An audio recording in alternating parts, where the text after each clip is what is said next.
غار ہرا میں جب پہلی وحی آئی ہے، اب وحی سے پہلے اللہ کے نبی غار ہرا جاتے ہیں، وہ ان کا معمول ہے غار ہرا جانے کا، اعتکاف کر رہے ہیں غار ہرا کے اندر. تو پھر حضرت جبرائیل آتے ہیں. اب وہاں پر بزرگ کچھ یوں بیان فرماتے ہیں کہ وہ ایک سوچ چل رہی ہے. اب وہ سوچ کیا چل سکتی ہے، تو قرآن پاک سے وہ مدد لیتے ہیں. تو وہ حضرت ابراہیم علیہ الصلوۃ والسلام کو یاد کرتے ہیں، ان کی باتیں کہ سورج کو دیکھا یہ بڑا، چاند کو دیکھا کہ یہ شاید میرا خدا ہے. کیونکہ وہ ایک فلاسفی پوری دنیا میں جو مذاہب چل رہے ہیں ان کے بارے میں وہ اب سوچ و بچار کر رہے ہیں. ایک نوجوانی کا عالم لگتا ہے یہ حضرت ابراہیم کا، کہ وہ یہ سوچ رہے ہیں کہ یہ چاند کو کہتے ہیں خدا، تو یہ چاند کیا خدا ہے؟ جب وہ ڈوب گیا تو انہوں نے کہا کہ نہیں، یہ میرا خدا کیسے ہو سکتا ہے. اس کے بعد پھر جب سورج کو دیکھا حاذا اکبر کہ یہ بڑا ہے، تو وہ غروب ہوا تو انہوں نے یہ کیسا خدا ہے جو غروب ہو گیا. تو یہ سوچیں. اور فلاسفی جو یونانی فلاسفی چل رہی ہیں دنیا کے اندر، اور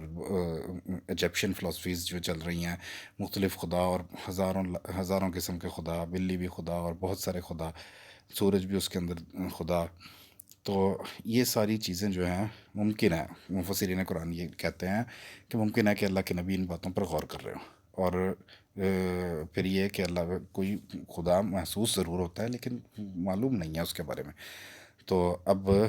اللہ پاک اپنی اس نعمت کو بیان فرما رہے ہیں کہ وہ بے چینی، وہ الجھن جو کئی سالوں سے آپ کے دل میں تھی، علم نشر اللہ کا صدرک، ہم نے کیا نبی جی آپ کا سینے کو کھول نہیں دیا، وہ علوم آپ کو عطا نہیں کر دیے.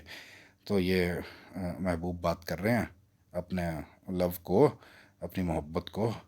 وہ اپنا انعام بتا رہے ہیں کہ دیکھو. اور اس کے اندر اللہ تعالیٰ کی محبت بھی ظاہر ہو رہی ہے کہ دیکھیں ہم اتنی محبت کرتے ہیں آپ سے کہ ہم نے آپ کے سینے کو کھول ڈالا.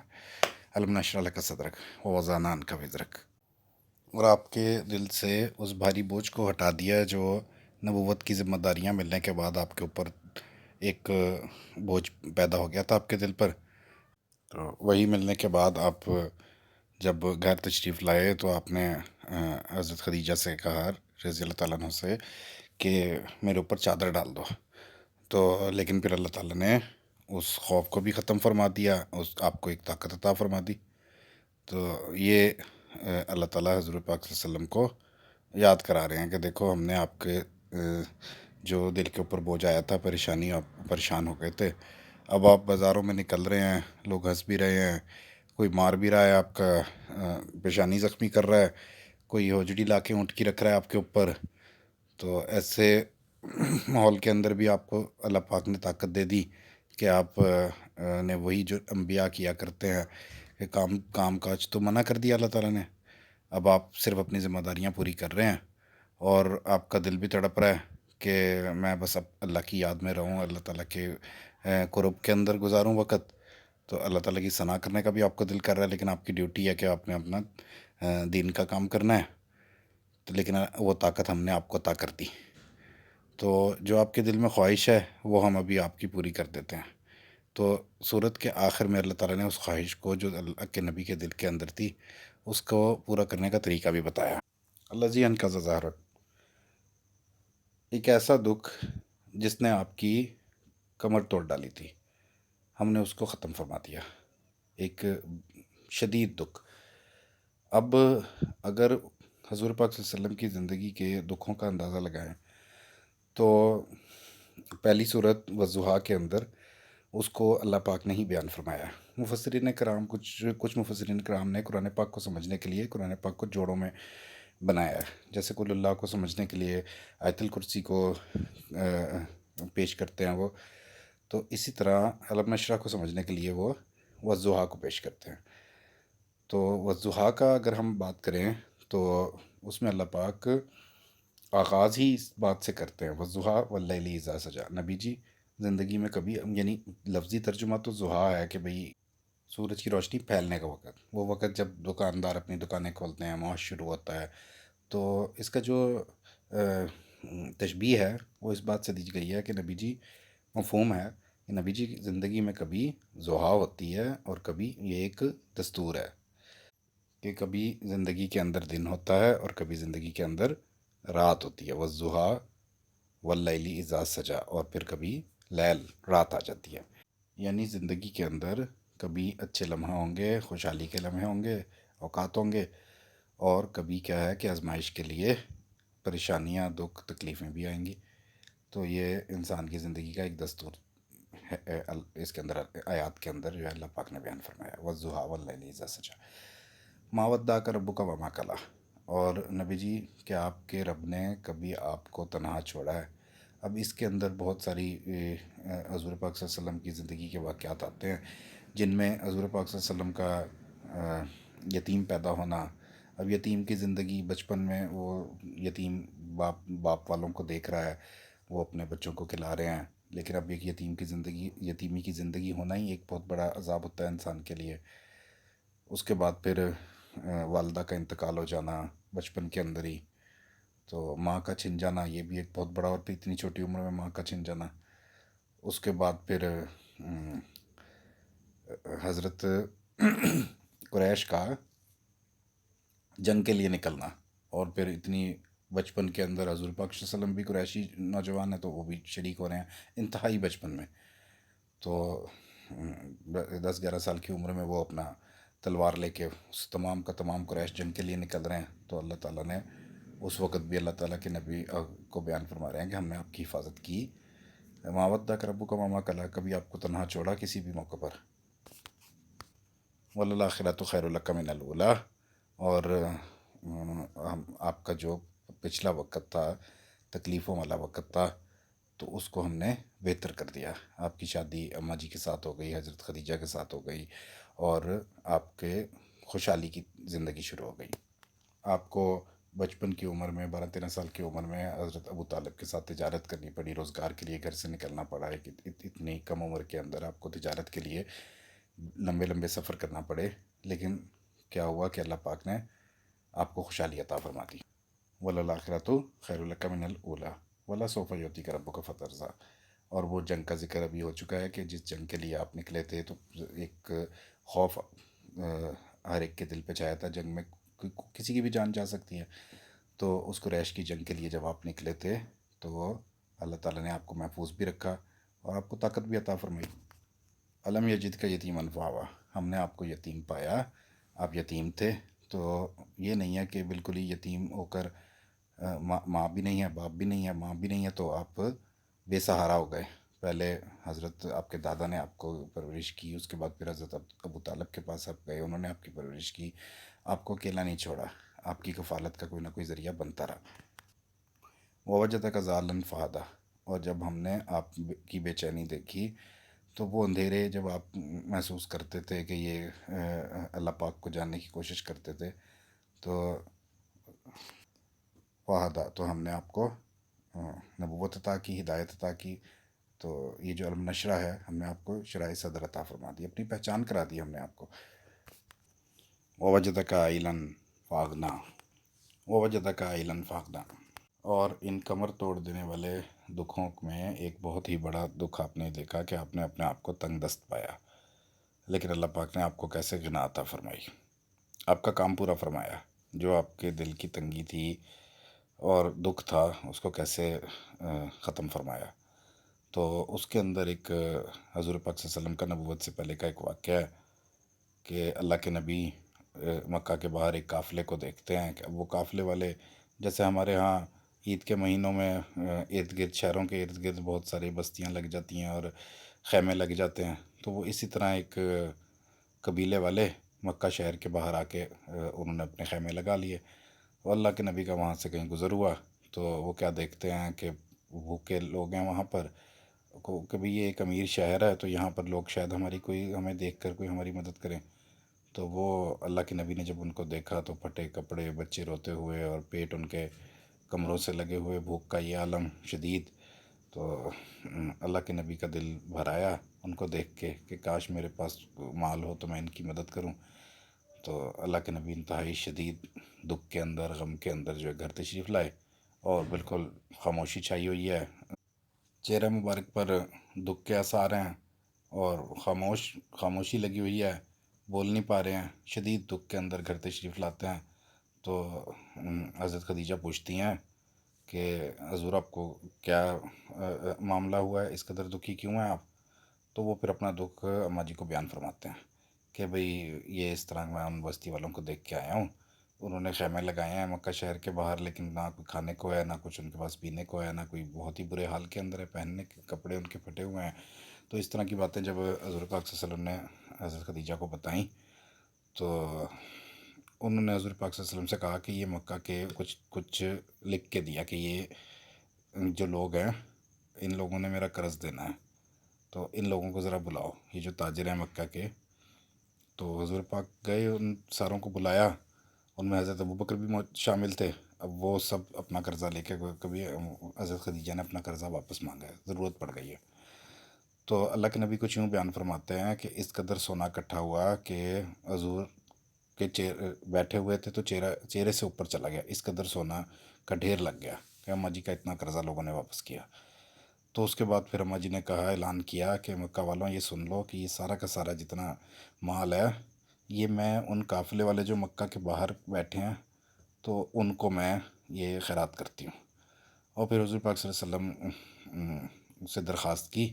کہ آپ یہ لے جائیں اور آپ جا کر تقسیم کریں۔ تو اس کو اللہ پاک واقعہ کو کچھ یوں بیان فرماتے ہیں، وَوَجَدَكَ عَائِلًا فَأَغْنَىٰ، ہم نے آپ کو تنگ دست پایا، دکھی پایا، تو ہم نے آپ کو غنا عطا فرما دی، آپ کا دل خوش کر دیا، وہ اسباب بنا دیے ہم نے آپ کے لیے۔ وَأَمَّا الْيَتِيمَ فَلَا تَقْهَرْ وَأَمَّا السَّائِلَ فَلَا تَنْهَرْ۔ تو آپ اب شکر کے طور پر کبھی یتیموں کو، جو یتیم لوگ ہوں، تو آپ دکھ سمجھتے ہیں یتیموں کا، تو یہ ہے کہ ان کی عزت و اکرام کی کریں، اپنی امت سے کروائیں۔ اور دوسرا یہ ہے کہ فقیروں کو جو سائل مانگنے آئیں ان کو جھڑکو نہیں۔ ہمارے پاکستان میں بڑا اچھا رواج ہے کہ بھئی معذرت، معاف کر دیجئے، تو جھڑکنا نہیں ہے، یا ان کو کوئی تنبیہ نہیں کرنی کہ یہ کیا کر رہے ہو یا وہ کیا کر رہے ہو، جیسا مرضی ہو، خوشحال فقیر ہو یا واقعی حقیقت میں وہ فقیر ہو، لیکن اللہ پاک نے منع کیا ہے کہ ان کو جھڑکو نہیں، کہ کوئی بھی لفظ ان کو ایسا مت کہو، بس معذرت کا ہی لفظ ان سے اختیار کرو۔ تو یہ اپنی امت کو آپ سکھا دیں۔ تو ہم بات کر رہے تھے دوستو کمر توڑ دینے والے دکھوں کی، جس کو اللہ پاک نے بیان فرمایا ہے، الذی انقض ظہرک۔ تو وہ دکھ جنہوں نے آپ کو بہت زیادہ دکھی کر ڈالا تھا، تو ظہرک کمر توڑ دینے والے دکھ، اتنے شدید دکھ کہ آپ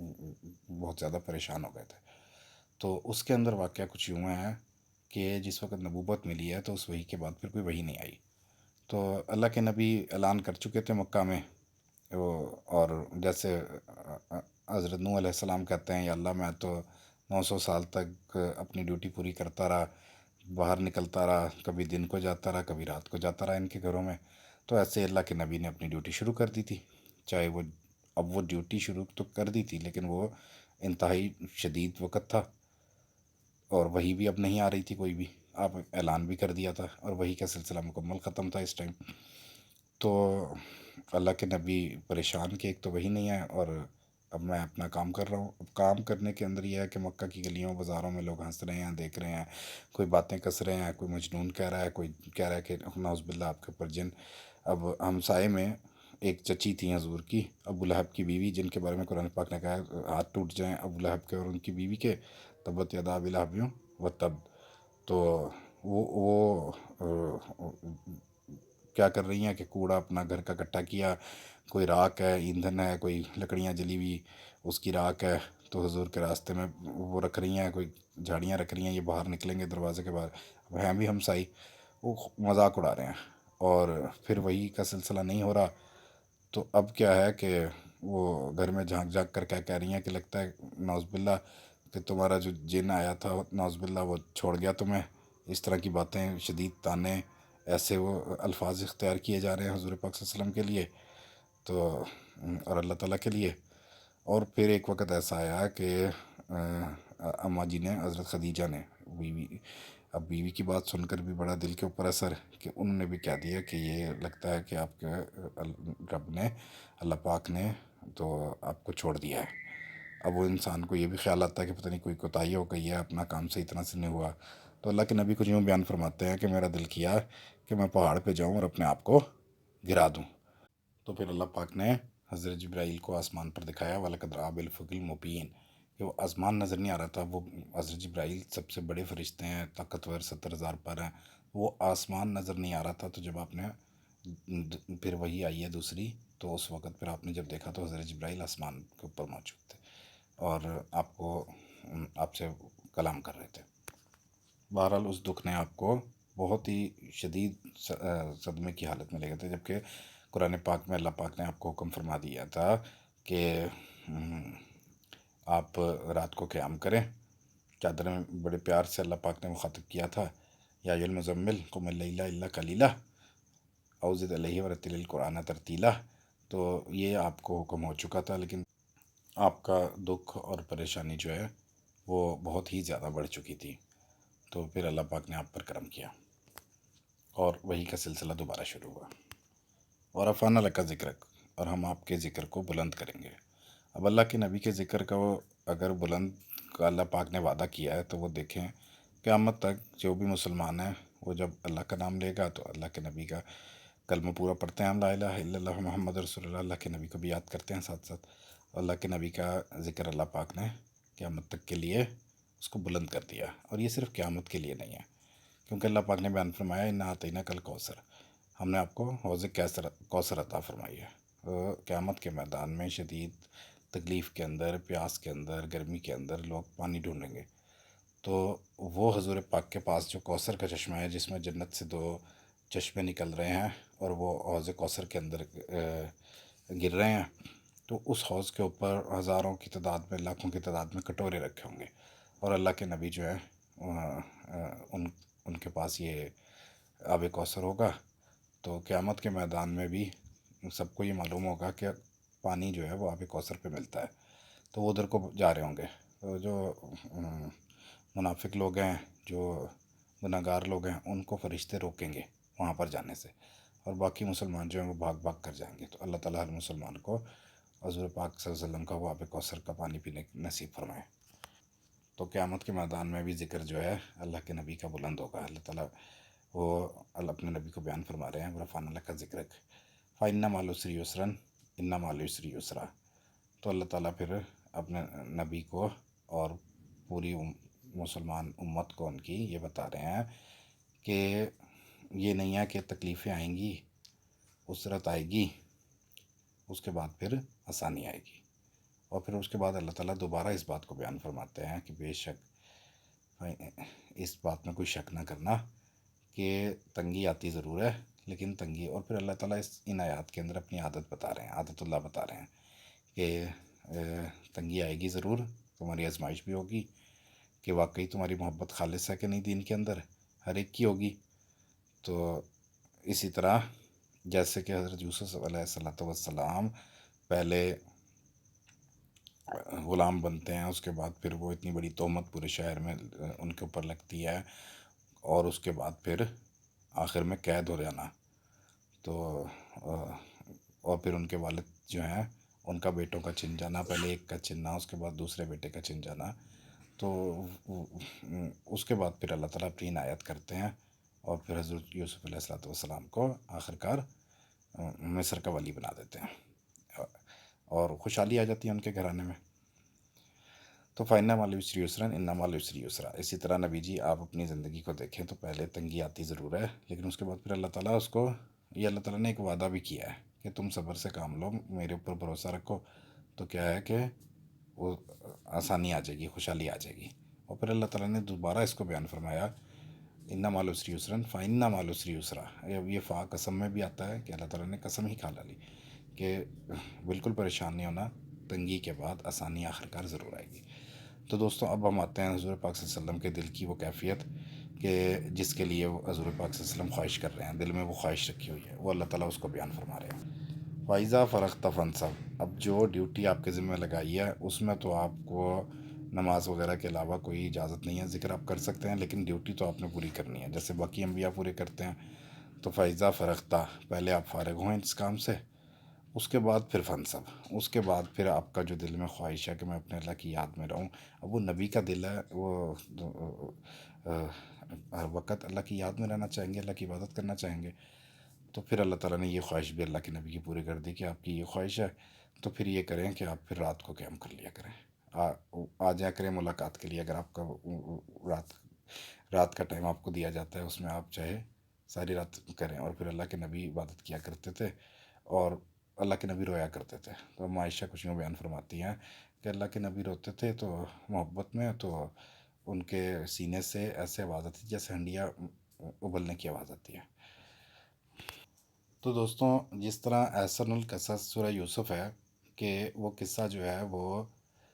صبر کی تلقین بتاتا ہے، اور اتنی بڑی بڑی آزمائشوں کے بعد بھی اللہ کے نبیوں کا صبر،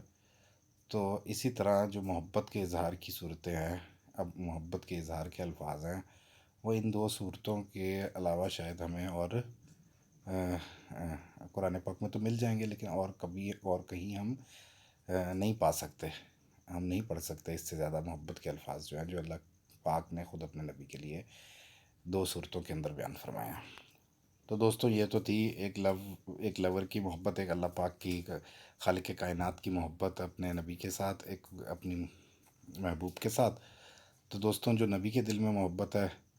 تو وہ بھی میں قرآن پاک سے، اللہ پاک کے جو آیات ہیں، اللہ پاک کے جو الفاظ ہیں، انہی کے ذریعے سے بیان کروں گا کہ تمہارے نبی تمہارے سے کیسی محبت کرتے ہیں۔ تو وہ آیات کچھ یوں ہیں: لَقَدْ جَاءَكُمْ رَسُولٌ مِّنْ أَنفُسِكُمْ، ہم نے بھیجے ہیں ایک نبی تمہارے اندر، تم لوگوں کے اندر سے ہی، یعنی کہ تمہاری ہدایت کے لیے، تمہیں اللہ تعالیٰ سے رابطہ کرانے کے لیے، اور تمہیں زندگی کے طریقے کیسے گزارنے ہیں، اللہ تعالیٰ کیا چاہتے ہیں، اللہ تک پہنچنے کا راستہ بتانے کے لیے ایک رسول ہم نے تمہیں دے دیے ہیں، تم لوگوں کے اندر سے ہی۔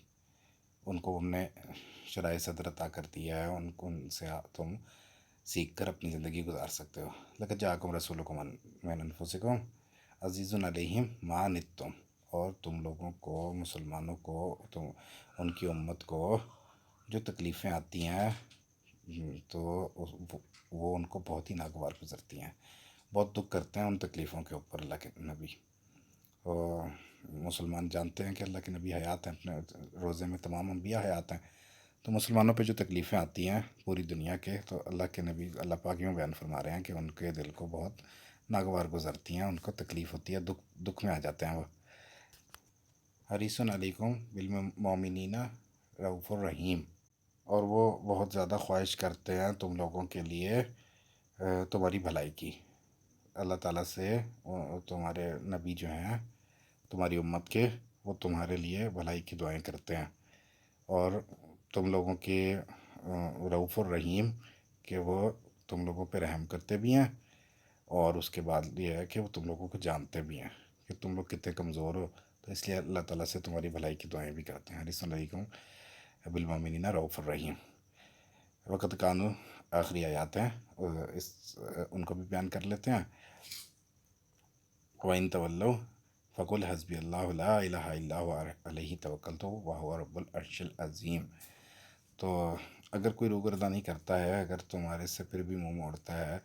چاہے اس وقت، چاہے آج کل کے وقت کے اندر تمہارے طریقے کو نہیں اختیار کرتا، تو کہہ دو کہ پھر دکھ تو وہ کریں گے پھر بھی، کہ بھئی میری امت کس طرف کو جا رہی ہے، لیکن اے اللہ کے نبی،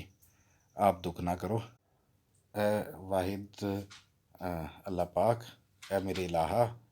میں آپ پر توکل کرتا ہوں،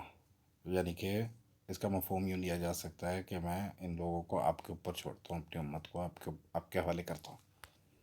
اور آپ ہی عرش عظیم کے مالک ہیں، وہ عرش جو کہ قیامت کے میدان میں آپ اس کے اوپر تشریف لائیں گے انصاف کرنے کے لیے۔ تو میں آپ کے حوالے کرتا ہوں، آپ پہ توکل کرتا ہوں کہ آپ ہم لوگوں کی بخشش فرما دیں گے۔ واخر دعوانا ان الحمد للہ رب العالمین۔